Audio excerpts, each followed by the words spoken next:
उत्तराखंड में मेलों का अपना एक महत्व है। जिस प्रकार से आप देखते हैं कि हमारे जो पौराणिक जो मेले थे वो हमारी धरोहर थी, हमारी संस्कृति थी, हमारी संस्कृति की धरोहर थी। आज इसी प्रकार से विभिन्न क्षेत्रों में अलग अलग समय पर मेले लगते हैं मंदिरों में, और उस मेलों के तहत बहुत दूर दराज के जो प्रवासी होते हैं वो ज़रूर अपने गांव पहुंचते हैं।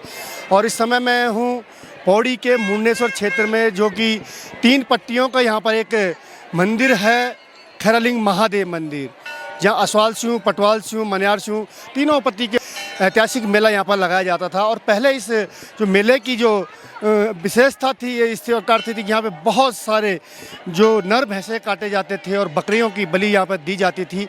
लेकिन कुछ समय बाद जब उत्तराखंड में लगातार पशु बलि बंद होने की बात आई तो इस समिति ने, इस क्षेत्र के लोगों ने भी पशु बलि बंद कर दी और आज ये मेला एक सांस्कृतिक तौर पर मनाया जाता है। इस मेले के अंतर्गत विभिन्न ग्राम सभाओं के जो लोग हैं, गांव के जो लोग हैं, वो अपनी ध्वजा लेकर के यहाँ पहुँचते हैं और मंदिर में ध्वजा चढ़ाते हैं। उसके साथ ही यहाँ पे पूजा अर्चना शुरू करते हैं।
खैरालिंग के ऐतिहासिक मेले के उद्घाटन पर आज पहुंची हैं मुख्य अतिथि रचना बुटोला, जो जिला पंचायत अध्यक्ष हैं। रचना जी, बहुत स्वागत है आपका यहाँ पर। धन्यवाद। रचना जी, जिस प्रकार से इस मेलों की बात करते हैं हम, तो लगातार हमारे जो पहाड़ के जो मेले हैं उनको संरक्षित करने की बात की जाती है, वहाँ पर सौंदर्यकरण की बात की जाती है। आज आप मेले में पहुँचे हैं, किस प्रकार से देखते हैं इस मेले को? देखिए, सबसे पहले तो का धन्यवाद करती हूँ कि आज उनके द्वारा एक बार पुनः मुझे यहाँ पर आमंत्रित किया गया, और मैं भोलेनाथ जी का भी यहाँ पे भोलेनाथ जी को बहुत बहुत धन्यवाद करती हूँ कि उन्होंने एक बार पुनः मुझे यहाँ आने का मौका दिया और उन्होंने मुझ पे अपना आशीर्वाद बनाया। देखिए, जैसे हम सब जानते हैं कि ये हमारी मेले हैं, कौतिक है, वो हमारी उत्तराखंड की पहचान है, और हमारे इन कार्यक्रमों को लगातार आगे बढ़ाने के लिए मैं मंदिर समिति को बधाई देती हूँ, क्योंकि इसी कार्यक्रमों के माध्यम से जो हमारी नई पीढ़ी है उनको हमारे इन रीति रिवाजों का पता चलेगा और उन्हें आगे, फिर उन्होंने हमारे इन रीति रिवाजों को आगे बढ़ाना है। तो देखिए, जिस तरह से ये मेले होते हैं तो हमारे कितने ही प्रवासी यहाँ पर आए हुए हैं, कोई दिल्ली से होगा, कोई देहरादून से होगा, कितनी दिशा ध्यानियाँ यहाँ पर आई हुई हैं। तो मैं उन सभी भक्तों का भोलेनाथ जी से यही प्रार्थना करती हूँ कि जिस ही मनोकामना से वो यहाँ पर आए हैं, भगवान भोलेनाथ उनकी मनोकामना पूर्ण करे। रचना बुटोला मेरे साथ हैं, जो मेले समिति के अध्यक्ष हैं अनिल नेगी जी। अनिल नेगी जी, इस मेले को हम बहुत सालों से देखते आए हैं कि पहले यहाँ पे पशु बलि होती थी, अब पशु बलि बंद हो गई है, लेकिन एक परंपरा है, आज भी बहुत दूर दराज से लोग यहाँ पहुँचते हैं इस मेले के लिए। किस प्रकार से इसका आयोजन किया जाता है? ये मंदिर समिति जो है ये मेले का जो आयोजन करती है वो जिला प्रशासन से भी पूर्ण सहयोग मिलता है, और जिला प्रशासन से हमें सुरक्षा, पानी, स्वास्थ्य और अन्य सारी सुविधाएँ मिलती है। मैं जिला प्रशासन को भी बहुत बहुत धन्यवाद देता हूँ कि वो हर साल मेला समिति को सहयोग और अपना आशीर्वाद देते हैं। इस मेले का कोई नया स्वरूप भी हो सकता है तैयार? आप लोगों ने कभी सोचा कि इस मेले को नए स्वरूप में ले जाया जाए? इस मेले का नया स्वरूप क्या? इस मेले में पहले पशु बलि होती थी, अब इसमें सिर्फ ध्वजा चढ़ती है, सिर पर नारियल चढ़ता है। इसका नया स्वरूप क्या होना है, इससे बढ़िया स्वरूप क्या होना है, क्योंकि आप देख रहे हैं कि अथाह श्रद्धालु आ रखे हैं और सबकी अच्छी तरह से वो पूजा पाठ कर रहे हैं। और शांति, मैं सभी श्रद्धालुओं का भी धन्यवाद करता हूँ कि वो इसी तरह कल भी जिस तरह आज शांति व्यवस्था बनी हुई है, कल भी इसी भगवान भोलेनाथ से प्रार्थना करता हूँ कि इसी प्रकार व्यवस्था बनी रहे। और मैं अपने जिला पंचायत अध्यक्ष जी का भी बहुत बहुत धन्यवाद देता हूँ कि वो 2 बार उन्होंने हमारा आतिथ्य स्वीकार किया। मैं खरलिंग महादेव की कृपा, खरलिंग महादेव से प्रार्थना करता हूँ कि उनका परिवार और उनको दिन दुगनी रात चौगनी और सुख शांति समृद्ध रहे।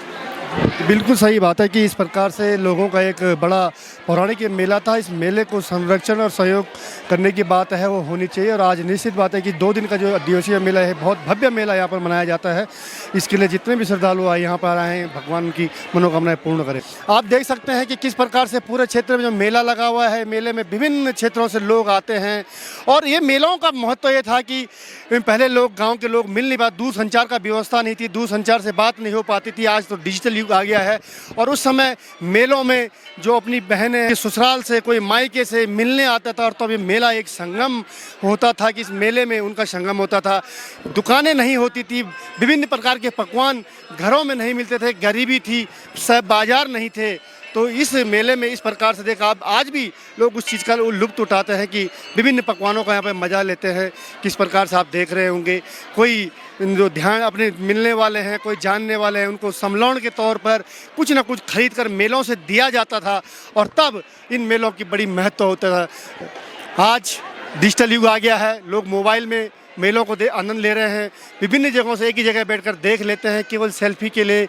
और यूट्यूब कंटेंटर आ जाते हैं, मेलों का अब प्रचार प्रसार होने लगा है। लेकिन पहले केवल होता था कि किस दिन किस जगह कौन सा मेला लगना है और वहाँ वो लोग पहुँचते थे। इसी प्रकार से आज इस जगह भी पहुँचे हैं। आज हमारे साथ एक गाजियाबाद से 42 साल में यहाँ जो मेला देखने पहुंची हैं डॉक्टर पुष्पा जी, आइए उनसे भी बात करते हैं। मेरे साथ है कुछ श्रद्धालु, उनसे बात करते हैं कि वो कहाँ से आए हैं और कितने सालों में यहाँ पहुँचे हैं। क्या नाम है आप?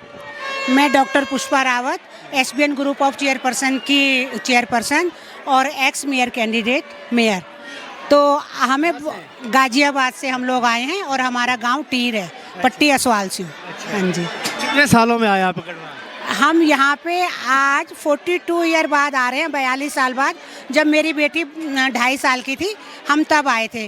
गांव तो हम हर साल आते हैं, पर माता रानी का जो बुलावा है, ये महादेव जी का जो बुलावा है, वो हमारे लिए अब वो हुआ है, तो हम इनके दर्शन करने आए हैं। क्या लगता है, पहाड़ आने का मन करता है? पहाड़ आने का तो बहुत मन करता है हमारा। हम तो हर तीसरे साल, बल्कि में साल में 3-4 चक्कर मेरे पहाड़ों पे लग जाते हैं। हमें गांव बहुत पसंद है, अपना कल्चर बहुत पसंद है। बाहर की धूप गर्मी से बचाव इतना अच्छा है कि यहाँ के लोगों में छल कपट बिल्कुल नहीं है, इसलिए हमें पहाड़ बहुत पसंद आते हैं। अभी मैं देख रहा था कि आप किसी को चूड़ियाँ दान करी थी, मतलब किस प्रकार से देखते हैं? एक भाव होता है मेले में आप लोगों का, हाँ। मिलने का, बस कहते हैं ना, भाव में भगवान है। तो हमारी नज़र में जो, चाहे वो छोटा है चाहे बड़ा है, अगर हमारा मन कर रहा है उनको कुछ देने का, उनके पास नहीं होता, तो हमारा अंदर से मन करता है कि हमें उनको कुछ भेंट करें, तो हमें आशीर्वाद ही मिलते हैं उन लोगों से, तो हमें बहुत अच्छा लगता है। मेले की निशानी हो जाती है। मेले की निशानी हो जाती है। और वैसे भी मैं सोशल वर्कर हूँ।